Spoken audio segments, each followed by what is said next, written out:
कानपुर के हाथीपुर में दिवंगत शुभम द्विवेदी की याद में 11 लाख रुपए की लागत से स्मृति द्वार का शिलान्यास किया गया है। इस कार्यक्रम में विधानसभा अध्यक्ष सतीश महाना ने शुभम द्विवेदी स्मृति द्वार का भूमि पूजन किया। शुभम की पत्नी ऐशान्या ने भी इस अवसर पर पूजा की है। स्मृति द्वार का निर्माण 3 महीने में पूरा होगा, जिसके दौरान हाथीपुर गाँव की मुख्य सड़क बंद रहेगी और राहगीरों के लिए वैकल्पिक मार्ग बनाए जाएंगे। शुभम के माता पिता संजय और सीमा द्विवेदी, चाचा मनोज द्विवेदी समेत परिवार के सदस्य भी इस कार्यक्रम में मौजूद रहे।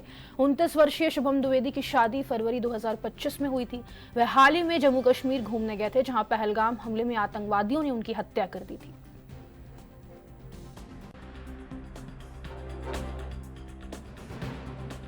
दुर्भाग्य से पिछले महीने की 22 तारीख को हमने एक परिवार का सदस्य खोया, जो विवाह के 2 माह बाद ही परिवार अपनी पत्नी और परिवार के साथ इसी देश में अपने ही श्रीनगर में घूमने के लिए गया था।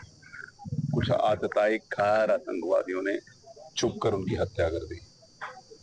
दुर्भाग्यपूर्ण क्षण था जब हमने उस बच्चे को खोया, लेकिन उसके बाद ही भारत की सरकार ने, हमारी यशस्वी प्रधानमंत्री ने उनके ऐसे आतंकवादी अड्डों को ध्वस्त करने का ठाना, उसको ध्वस्त कर दिया।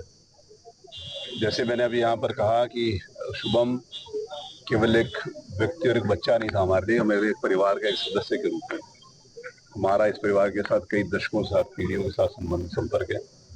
और किसी भी व्यक्ति को अनायास, अनजाने और कायदापूर्वक अवसर के ऊपर खो दिया जाए, विशेष रूप से जवान बच्चे को, तो पीड़ा का कारण जीवन भर बनता है, जीवन पर्यंत बनता है। ये कुछ दिनों के बाद व्यक्ति का स्वाभाविक एक सामाजिक व्यवस्था के अंतर्गत बिजी होता है, लेकिन उसकी पीड़ा जब तक हम हैं तब तक वो उस हृदय में रहती है।